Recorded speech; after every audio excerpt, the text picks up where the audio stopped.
For quite some time now, I always get this question every time I review a phone, especially from those people that want to get the most powerful feature for their money. James, what should I pick? An old flagship phone or a new mid-range phone? But mostly, James, what flagship phone should I get? A newer flagship or an old but still capable flagship? And that's what we'll do right now. Hey guys, James here, your tech buddy, and this is Tech M.N.O. And for this video, we are comparing two flagship phones in my possession.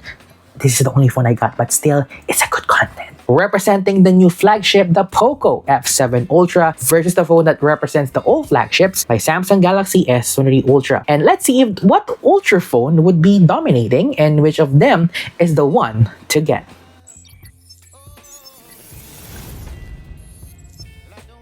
Okay, let's begin the video with the design. While these two phones are really standouts on their own and have some similarities like the IP68 doesn't water resistance rating, there are some distinct things that I really like about them separately. For the F7 Ultra, it has a flat design all throughout that I really prefer than a phone with a curved display. The black aluminum frame is matte that gives me extra grip when handling it. Plus, the yellow color is really a feast in my eyes when you see it even far away. But the thing that I like on the S23 Ultra is how premium the back feels like.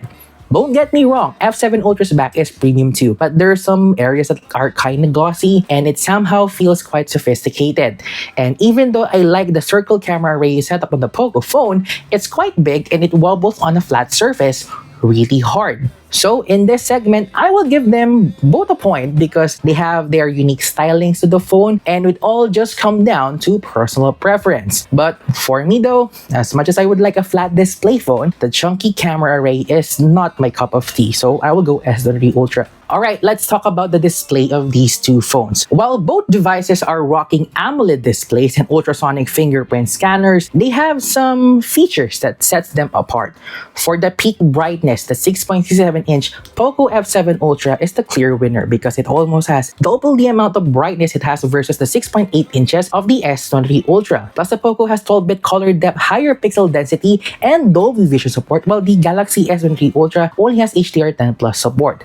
But the S23 Ultra won't give up on the fight very easily because unlike the Poco, Galaxy has a variable refresh rate feature to save energy which dials down the 120Hz refresh rate up to 1Hz, which the Poco phone doesn't have. And one thing is for certain in terms of color contrast, the S23 Ultra has that edge versus the Poco. It also has more pop-in colors and viewing angles are better compared to them. But overall, I will give my point to the Poco F7 Ultra because I prioritize high brightness on my phone since I always shoot videos outside. Okay, let's talk about the performance of the S23 Ultra and the Poco F7 Ultra. This is where we can see big leads in terms of the specs.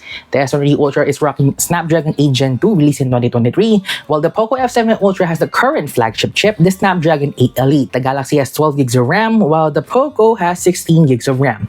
Disclaimer, the specs I am mentioning are the ones that I have right now. Well, in paper, you may say right now that the 8 Elite will crush the 8 Gen 2 very easily, as evident on some benchmarking tools.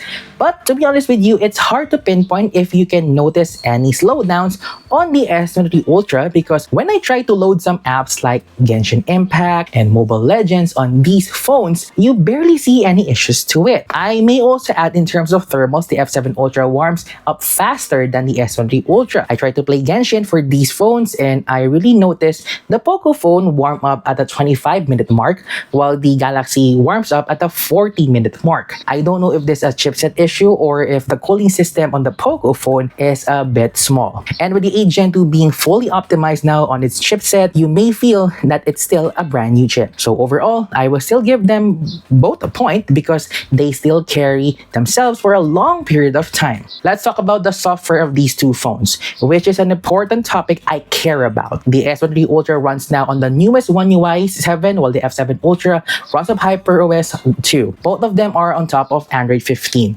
While the Samsung phone already used 2 out of 4 of its software promise upgrades, the UI is still one of the lightest and more cohesive interfaces on Android.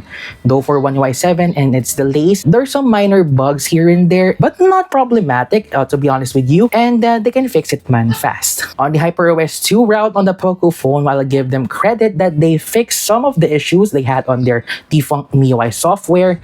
Sadly, there are some things that are still haunts me to its UI. And the last thing is my previous trauma with them about the boot loop and the dead boot issue. I am trying to erase that thing on my brain, but from what I can see right now, they're still behind on updates, which they do every 2 months here. I still don't have high hopes with their firmware if it's stable. And so with that, I will give the point to the S23 Ultra. Before we go any further, if you enjoy watching this video, don't forget to like and don't forget to subscribe to our channel and hit the bell icon so you're notified when a brand new video will come out. And don't forget to follow us on our social media accounts like Facebook, X or Twitter, Instagram, Threads, Blue Sky, and on TikTok at M.N.O for more content and giveaways that you can check out in the card right above here. Let's talk about the battery and charging of these two phones. The S23 Ultra has a 5,000 mAh battery capacity and 45 watts of wired charging and 15 watts of wireless charging, while the F7 Ultra has a bigger 5,300 mAh battery with a blazing fast 120 watt Xiaomi Hypercharge and a 50 watt wireless charging. But the wireless charger is sold separately. While both phones can do at least half a day in regular use, the Poco F7 Ultra is better in medium usage that can last for 13 hours. But in heavy usage like gaming, the S23 Ultra has a bit of an edge with at least 8 hours of screen on time. But Poco steals the thunder again because of its super fast charging. The phone can fully charge in 30 minutes while the Galaxy is double on time. So for this round, I will give the point to the Poco just because of its insane battery charging time, which Samsung should copy this thing right now. It's 2025, guys. Wake up! So far, the Poco phone is on the lead now, but can Samsung win this round? Let's find out as we talk the cameras.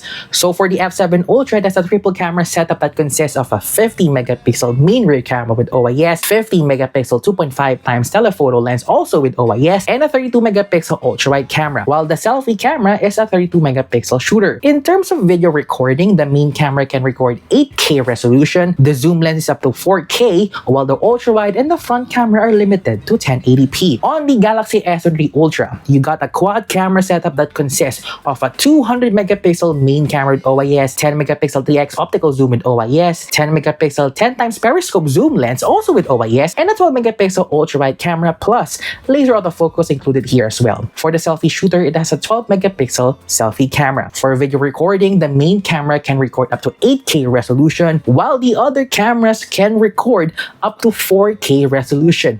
A much better and cohesive option for video than the Poco phone. Alright, let's talk about the photo comparison on the Poco F7 Ultra and the Samsung Galaxy S23 Ultra. However, just a quick disclaimer first, all of the photos here are made inside of their own camera app, no edits also, and we are not using any tap to focus feature, just point and shoot on all of these photos, so you will see later on. So starting off with our first shot, the ramen wall at KKV. With the Poco F7 Ultra, it actually gives a really natural looking image, which I really appreciate. But when you zoom in a little bit further, you can see it struggles a little bit with sharpness, especially on those more chaotic subjects like a pile of ramen below of it. On the S23 Ultra, however, it's a little bit more sharp, but it tends to oversaturate a bit. As you can see on the yellow wall here, making the light colored ramen on the photo a little bit on the yellow tint, so it's more oversaturated on the photo. Now let's go on to the second photo, which a little bit interesting here, and the results are been reversed. On the Samsung Galaxy S23 Ultra, it's a little bit of balancing on the job on the warm and cool lights on this photo and gives a little bit natural looking on the scene. The only downside is when you zoom in a lot, it can a little bit muddy. On the Poco F7 Ultra, however, is incredibly sharp on the details like on the tree branches as you can see on the left and right, but the warmer tones really dominated the shot, making the green wall a little bit more pale. On the third photo, as you can see on the Poco F7 Ultra, it gives a little bit of the depth on the brown tablecloth, and the subjects are a little bit grainy when you zoom in. On the Samsung Galaxy S23 Ultra, however, it offers more of a balanced color palette and is a little bit more sharper overall, though it's a little bit suffers also with the muddiness when you zoom in along the way. For our ultra-wide shot, the S23 Ultra has a little bit of a slightly wider field of view, which is great. The overall photo is sharp, but if you look closely at the stage on the left, it starts to get a little bit grainy. On the Poco F7 Ultra, however, the ultra-wide photo here is a little bit narrower when you can see on the photo, but what's impressive here is when you zoom in on the same stage, it holds up without any getting graininess on the photo. The trade-off, however, is that the signages, like on the Skechers logo here, gets a little bit blown out. Okay, let's talk about the low light photos. Next photo is on the darker environment. Both phones boost the brightness, but the Poco F7 Ultra does a great job retaining the original colors of the building. And if you zoom in on the restaurant's name, it's still sharp and clear. On the S23 Ultra, it's better at separating the building from the night sky, but when you zoom in on the same restaurant's name, it's a little bit grainy. Finally, another ultra-wide shot here on the dark environment at Venice Mall. The Poco F7 Ultra maintains a very natural look at the artificial lake. The only minor issue I can see here is a little bit of corner warping on the right side. On the S23 Ultra, however, it really blows up the brightness to the point where the photo that's shot at around 6 p.m., it really looks like taken around 5:15 p.m. Here's our video test for the Samsung Galaxy S23 Ultra here, and here is the Poco F7 Ultra. So we are now recording at selfie camera at 1080p at 60 fps. So we are just comparing the video quality here, and of course we will just go to side-by-side photos here and videos. Alright, so let me know your thoughts in the comment section below. What phones you really like in this video? So in terms of camera comparison, I will give the point to the S23 Ultra because to me personally, this is Samsung's forte on the flagship phone territory. It really has a greater photo quality than the Poco. While I give the praise to the F7 Ultra, it sometimes misses the spots in some areas, but I will still recommend that phone to some people nonetheless. Now, with all said and done, after I gave my thoughts on these two phones, who will be my top pick? The Poco F7 Ultra or the Samsung Galaxy S23 Ultra? Well, I will start this by a preface by saying both phones are great whatever happens. It all just boils down to the things you preferred on the phone. Because some of us are looking for a phone that is great for gaming, period. They do not care about cameras. On the other hand though, some of us prefer the cameras more because they are content creators and wants sharp and vibrant photos or videos but want an above capable performance. With that said, if you're a gamer that wants the best of the best in terms of performance and wants to have a fast charging,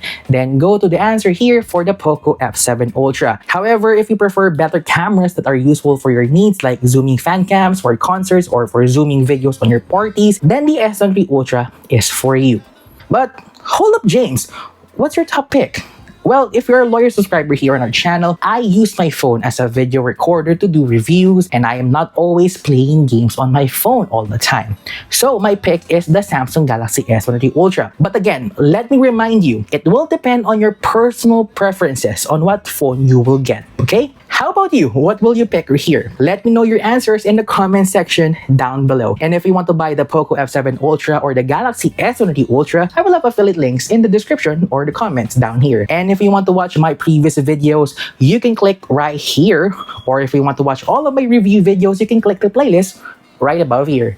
And don't forget to like and subscribe to my two channels. Again, my name is James, and we'll catch you guys on the next one.